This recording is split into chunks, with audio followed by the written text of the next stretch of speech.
the dihybrid cross to establish the law of independent assortment. And he used the monohybrid cross to establish the law of segregation. The two laws were based on these monohybrid and dihybrid crosses. Okay. Let's say if the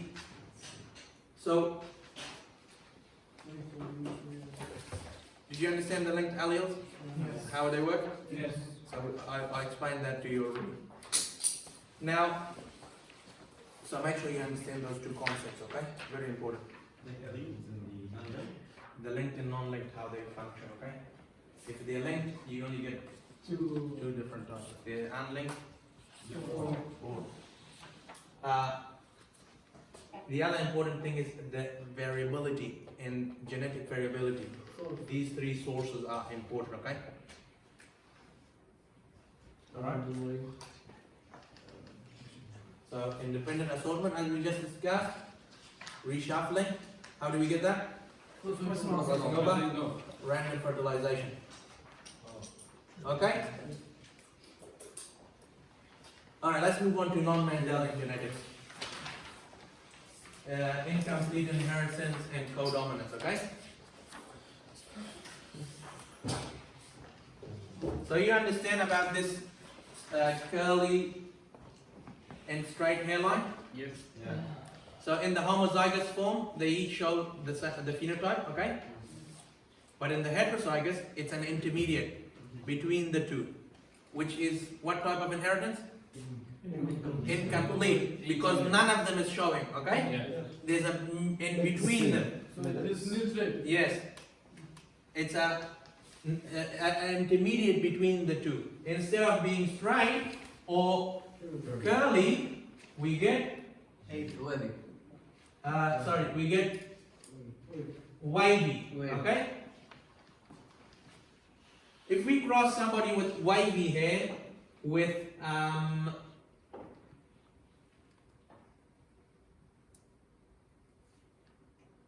say, let's do a cross here. Let's do wavy hair with straight hair.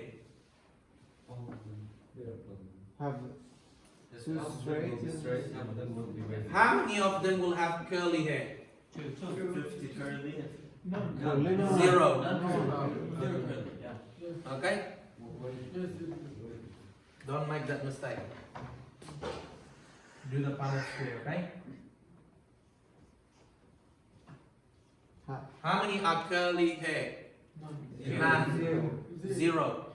You got that? Yes. How do we know? Is that because this is wavy? It's incomplete dominance, okay? Yeah. What is the capital? Sorry. It's incomplete dominance, huh? This one. No, it's not small. It's big. I just made it. Well, they're both small, aren't they? Are they small? No. It's okay. It's the same thing, okay? Same letter, either capital or small. It's incomplete dominance, okay? How you SC? SC is the wavy hair. SS is the straight hair. CC is the curly hair. If I ask you to cross a person with curly hair with with wavy hair, how many of percent would be straight? Zero. Okay? So that is codominance, okay? Now in blood types we find codominance, okay? And we only find it when we're looking at the AB, okay? Blood type. Do you know how to write the genotype in blood? Yeah. So we use the capital I, A to denote allele for A, and capital I, B to denote for B, and small I for O. Everybody knows that? Yes. Yeah, so make sure you know that. How to do that. So you know how to do crosses between them and all that. Yeah. The only time we get the codominance is when you have the AB, because they express equal amounts. Okay. If you have A, that means it's dominant over whatever it is, you know. It can be homozygous or heterozygous, okay? Yeah. So this traits. All of them equally. expressed equally. Covered up. Okay. In blood typing, codominance is seen in IB blood type, not in I or B or O. Just A. Okay. Because I is dominant over O. If you have I blood type, that you can either be I or IO. Yeah. Homozygous or heterozygous. Yeah. I or B is dominant over O. Okay, we understand how these polysaccharides are, formed. Yeah. I think Yes. blood type is, I've concentrated on what the most important thing is, make sure you know the Punnett squares and the genotypes, okay? So another case where we find codominance and also incomplete dominance, okay? Sickle cell anemia is a funny one because it has both complete dominance and incomplete dominance, okay? Yeah. Important to note that, okay? That it is both, okay? Complete and incomplete, alright? Which one? Sickle cell trait. Sickle cell trait, okay? Not sickle cell anemia. Sickle cell trait, okay? Where is this right? Right here. Oh. The sickle cell trait is codominance and incomplete dominance.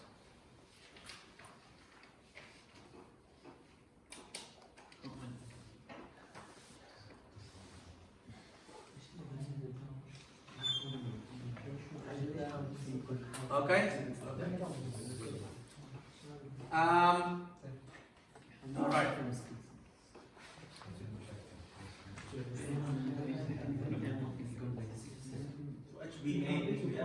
Yeah. So when we look at the sickle cell trait, okay?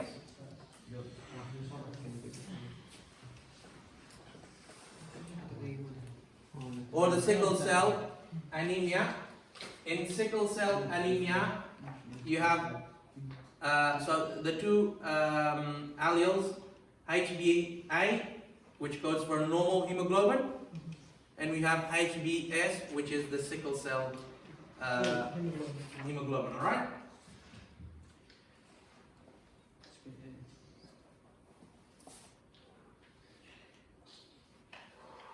To get sickle cell anemia, you must be homozygous with a HbS, okay? Okay? Because it's recessive. To get sickle cell anemia, alright? And if you get that, you have lots of problems. What happens is actually the hemoglobin at just low concentration of oxygen crystallizes and forms, causes the cells to form the sickles, okay? Like that. Alright? And this can cause, lots of damage to your organs because they're not giving oxygen and so on, alright? People with the sickle cell anemia usually have very short lives, okay? Sickle cell anemia, yeah. Yeah, it's a deadly. What if you're heterozygous? That means you're a carrier, okay? Okay. In the heterozygous form, normally, so in heterozygous, what happens is that the HbA and HbS are made at nearly equal amounts, okay? So what does that mean? Codominance, okay? Codominance. So that's at the protein level, okay? It's codominant. But when we look at the shape of the cell, we find that it's normal in normal oxygen, okay? But if you expose it to prolonged low levels of oxygen, in climbing a mountain or something, some of the cells of sickle cell trait will form the sickle cell shape, okay? So it's no longer dominant, it's incomplete dominant, okay? So depending, you see this is one where the environment has effect on the genotype, okay? Then the oxygen is affecting the phenotype of the, okay? Alright? Won't it become incomplete dominant? When you go at low levels of oxygen and some of the cells will form sickle cells. Normal oxygen levels, it's normal donut shape, you know, but when you get into this low levels of oxygen for long periods, climbing Mount Everest, okay, these people with sickle cell trait, it's not good for them to go at those heights. Because the cells will form sickle cell. This is incomplete dominance, okay? Okay. So, sickle cell trait shows both codominance and incomplete dominance, okay? Does it show complete or not? Yeah, in terms of normal oxygen, it will be complete dominance, okay? Okay. So it shows all cases. Yeah. What about the sickle cell anemia? Sickle cell anemia is recessive, So it's homozygous. Alright, polygenic traits mean that these sort of traits that are controlled by many genes, okay? Like, you know, skin color, eye color, and so on. You get a variation, continuous variation. You don't get like black, white, okay? You get, because they're controlled by many genes, you get a variation in the color, or variation in height, or variation in body size, okay? Different levels. Different levels. And the one, so homozygous, you got the dominant ones, No. or Yes. homozygous Dark skin. for say dark color, okay, and homozygous for white color. Okay. But the heterozygous are in the middle. These are showing incomplete dominance, okay? Incomplete dominance.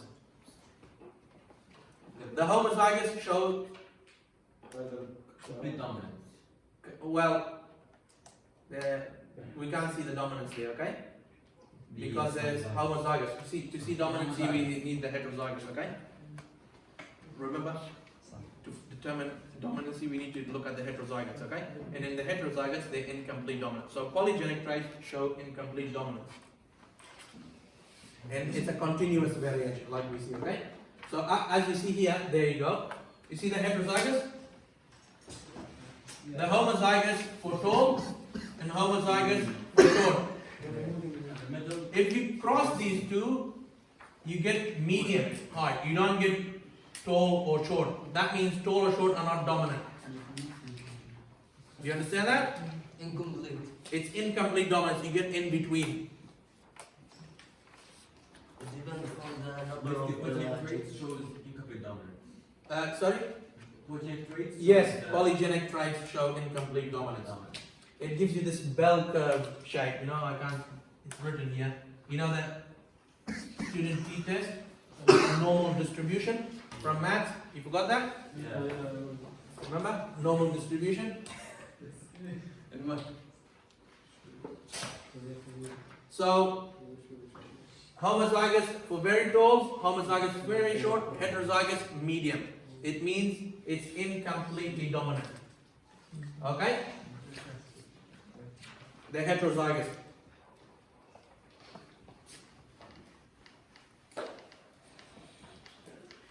And the last thing here is that not just the genotype affects, okay? You got environment affecting it, okay? Environment affects it. Like we just saw, the oxygen affecting the sickle cell. If you don't go to low oxygen, you'll be normal, Yeah. your phenotype. But if you go to low oxygen, this is an environmental effect on the genotype, you get sickle cell, okay?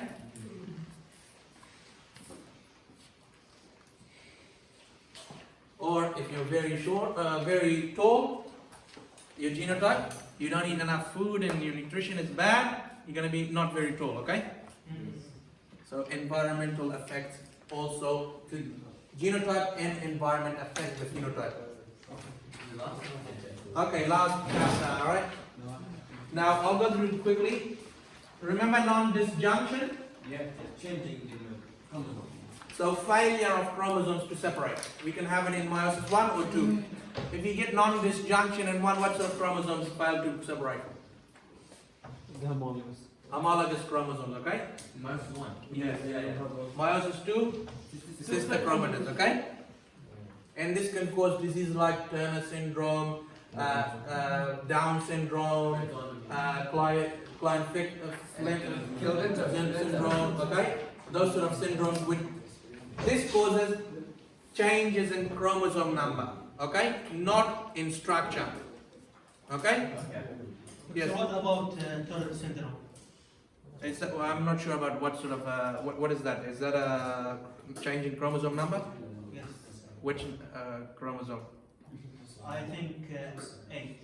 Chromosome 8. Is that like a trisomy or monosomy? I don't know. There's so many diseases. I don't know. I don't know. I just asked. Search it up and find out. Okay. You know, in the beginning of the chapter, chapter 1, it teaches you about science. What is science, okay? We have to investigate. We might not know all the information, so we do the investigation. Is that right? Okay, so we talked about non-disjunction. Now, it can happen in autosomes or sex chromosomes. In autosomes, give me an example of a disease caused by a non-disjunction in autosomes. Down syndrome. What about in sex chromosome? Klinefelter, Turner syndrome, okay?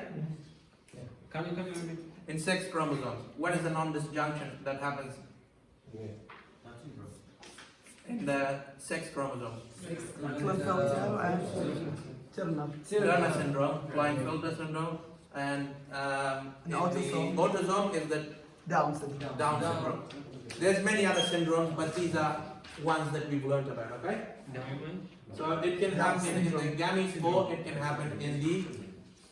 happen in the sex chromosomes or in the autosomes. It's like chromosome 15. I'm not sure. We don't know if this disease is guys. Let's concentrate on what we know. I'll ask that. Okay, so trisomy means we have one extra, that one of the chromosomes has 3, okay? So you would have how many, 47 chromosomes? Yes. So in trisomy 21, chromosome 21, there's 3 copies, huh? One triplet. Yep, 1 triplet. What about monosomy? Less one. Less one, 45 plus, 45.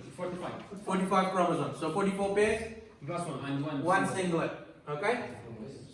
22. 22, okay? It's a long time, falling asleep.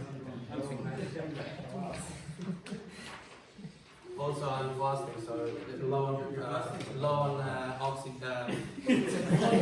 glucose. Low on glucose. Okay. So, Down syndrome, as we said, is trisomy 21, alright? Is that a alteration in what? Autosome? Yes. Yes, it's alteration in autosome, okay? So it happens in chromosome number 21. That's why it's called trisomy 21, because there's 3 copies of chromosome 21. And the rest of the chromosomes are unaffected, okay? So you have 44 chromosomes plus a triplet. 22 pairs, And 1 triplet, okay? This can be detected easily by testing, you know, they take some cells from the fetus and they do, what sort of test will detect this? Karyotype, don't forget that. Okay?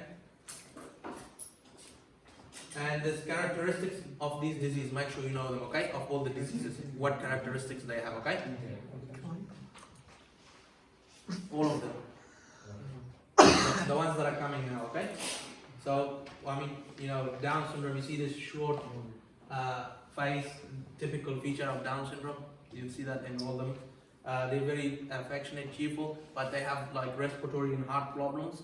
They usually die at a young age, and they have some mental retardedness as well. But, you know, some of them can, you know, live long, you know, with, and with, you know, learning,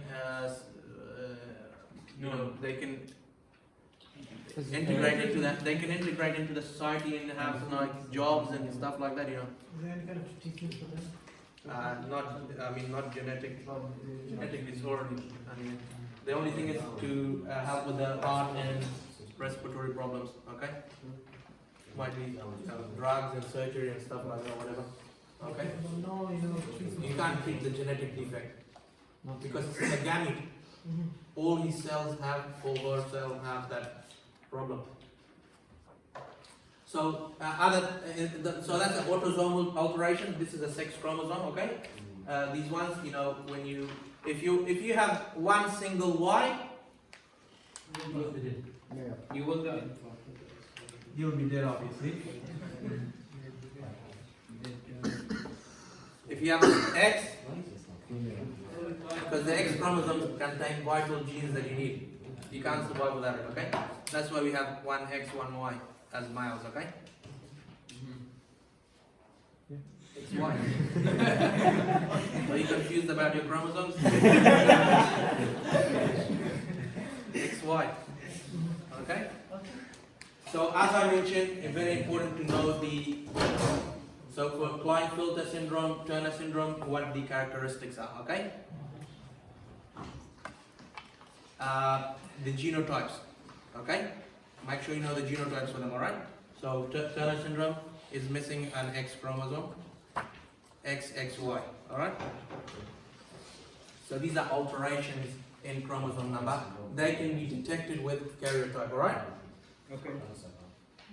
So number Alright. Now we look at alterations in chromosome structure. So the first one is deletion. So basically, if you have a look at here, this chromosome with this structure, this part deleted, now it's short, okay? Okay. Can you see how we can detect that with the karyotype? Because we can see change in size and bending, okay? So in the karyotype here,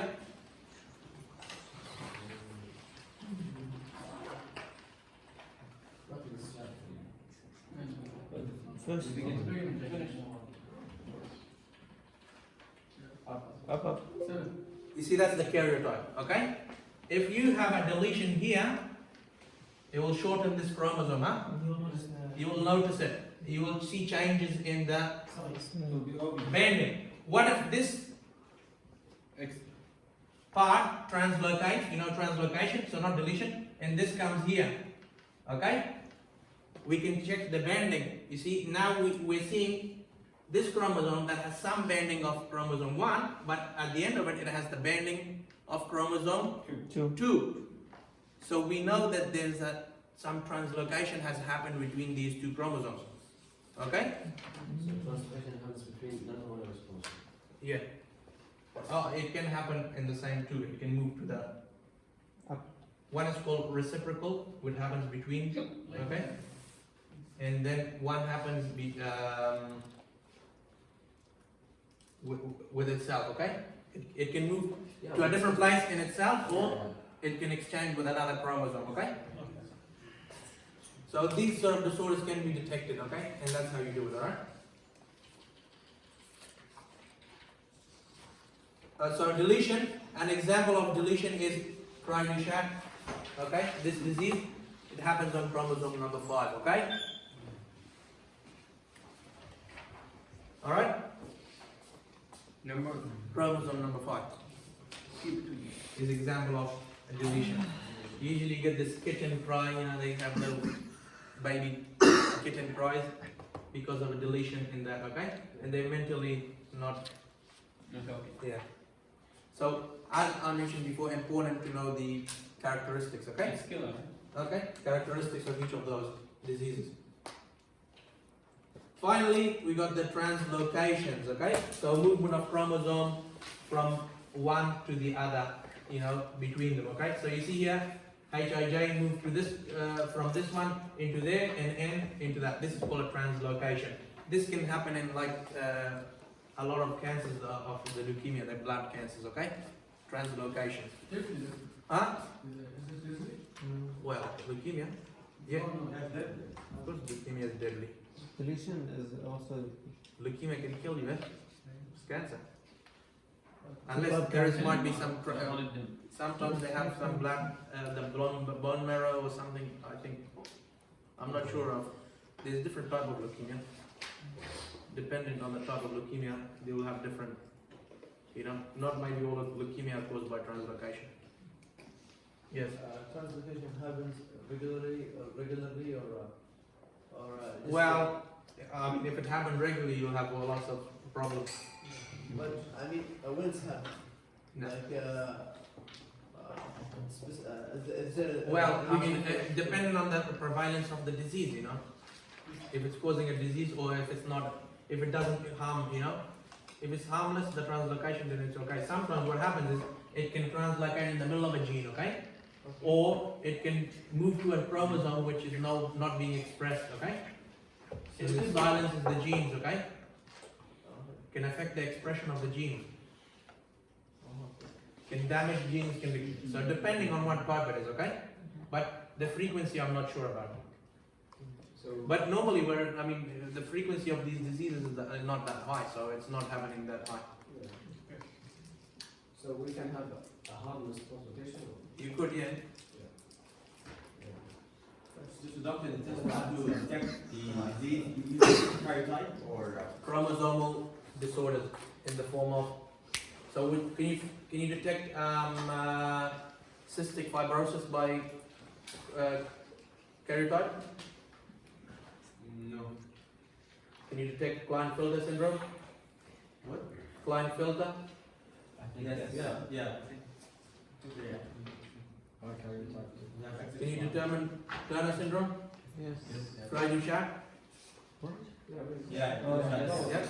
You can detect all the, like what I said was chromosomal, structural and changes and number can be detected. If it's a single point mutation, you cannot detect with the chromosome karyotype. Like sickle cell anemia,